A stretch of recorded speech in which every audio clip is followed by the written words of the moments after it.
আসসালামু আলাইকুম everyone, welcome to my blog.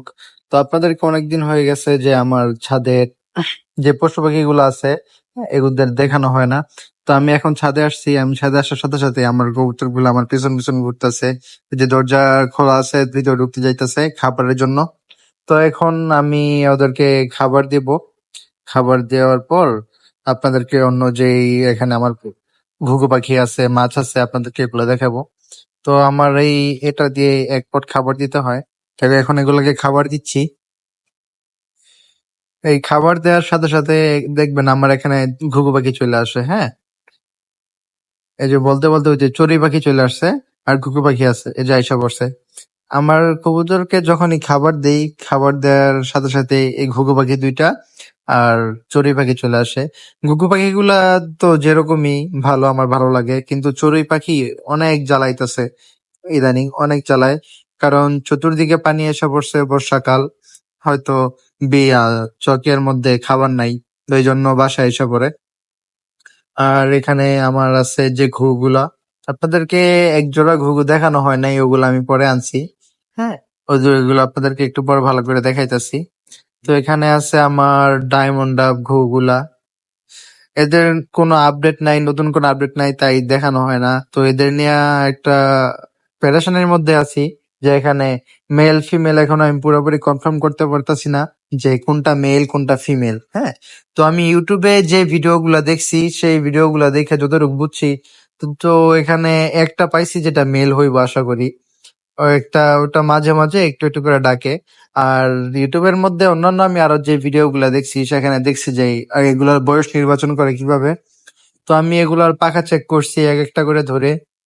প্রত্যেকটারই বয়স মিনিমাম 5 থেকে 6 মাসের কাছাকাছি হয়ে গেছে। তো এগুলার এখন তো পুরোপুরি এডাল্ট হওয়ার সময় এসে গেছে, কিন্তু আমি এখন এগুলাকে নির্বাচন করতে পারতাছি না কোনটা মেল কোনটা ফিমেল। তো খুবই একটা চিন্তার মধ্যে আছে এগুলাকে নিয়ে। হ্যাঁ, এই যে এখানে যেটা আছে এটা মেবি ফিমেল হইবে। আর বাকি যেগুলো আছে ওই দুইটাই দেখি ঠুকরাঠুকরি করে, মারামারি করে। এখন দুইটাই মেল হয় কিনা বুঝতেছি না। তো যদি আমি শিওর হইতে পারতাম তো এগুলোর জন্য আরেকটা নিয়ে আসতাম। আর এই পাশে হলো আমাদের এখানে এগুলাকে রাজা ঘুঘু বলে। হ্যাঁ, এগুলা ফেন্সি যে ঘুঘুগুলো আছে, অস্ট্রেলিয়ান ঘুঘু প্রায় ওই টাইপেরই। তো এগুলা আমাদের এখানের এক ভাইয়ের জালে ধরা পড়ছে। হ্যাঁ, তো ওই ভাইয়া আমাকে দিছে এক জোড়া। 6টার মতো ধরছিল আমার ভাইয়া, তো আমাকে 2টা দিছে। তো এখানে আনার পর এখানেও সেম সেম কাহিনী, সেই সেম কাহিনী। হ্যাঁ, এখানে দোনোটাই হয়ে গেছে ফিমেল। তো এগুলো নিয়ে একটা পেরেশানি। তো এটার মেল জোগাড় করতে হবে। আর এই যে এই পাশে আছে আমার মাছগুলা, আর আমার গোলাপ গাছ। গোলাপ গাছের তেমন কোনো আপডেট নাই বলতে, আমার এই গাছের মধ্যে শুধু একটা গোলাপ হয়েছে অনেকদিন পর। হ্যাঁ, আপনাদেরকে লাস্ট একটা ভিডিওতে দেখাইছিলাম যে গাছের থেকে আমি গোলাপ পাড়ছিলাম। এরপর আবার প্রায় মাসখানি তো হবে, মাসখানির মতো হয়ে গেছে যেটার মধ্যে কলিটা আসছে। তো দেখা যাক এটা ফুটে কবে, ফুটলে অবশ্যই আপনাদেরকে দেখাবো। এখানে আছে আমার মলি মাছগুলা। তো ভিডিওতে দেখা যায় কিনা জানি না। তো যদি দেখা না যায় সবাই আসলে ক্ষমার দৃষ্টিতে দেখবেন, আমি চেষ্টা করছি দেখানোর জন্য, হয়তো দেখা যাইতেছে না। আর এখানে আছে আমার গাপ্পি মাছের বাচ্চাগুলা।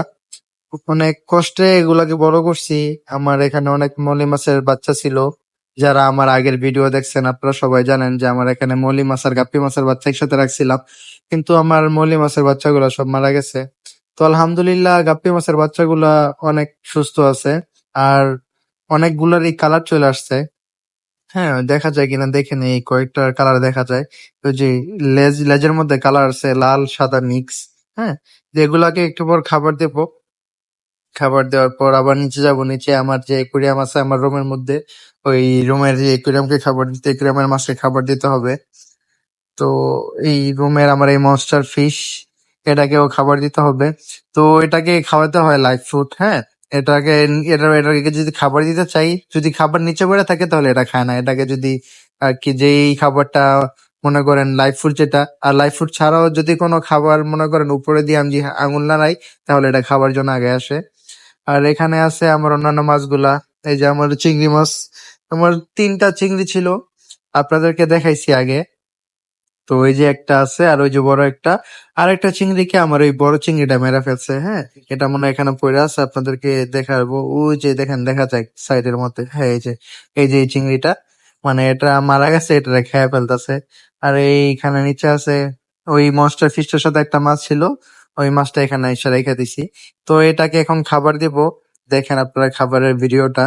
হ্যাঁ, খাবার দেওয়ার সাথে সাথে কেমন অ্যাটাক করে খাবারটাকে। হ্যাঁ, আমার ভালোই লাগে, এটাকে এই জন্য আলাদা রাখছি। তো খাবারের ভিডিওটা দেখেন। এই যে দেখেন কিভাবে খাবারটা খায়, সেকেন্ডের মধ্যে টান দিয়ে খায় লেবু। 1 2 3। খাবারের স্পিড দেখছেন, মানে খাবারটা সামনে পড়ছে তো খেয়ে ফেলছে। ওই যে আরেকটা কেঁচো উপরে, আপনাদের অনেকের হয়তো আর ঘৃণা লাগতে পারে যে কেঁচো দিতেছি, কিন্তু ভাই কিছু করার নাই, এটাকে কেঁচো ছাড়া অন্য কিছু খাইতে পারতেছি না। তো এই ছিল আমার আজকের ছোট্ট একটা ভিডিও। তো সবাই দোয়া করবেন, ভালো থাকবেন, সুস্থ থাকবেন। আসসালামু আলাইকুম।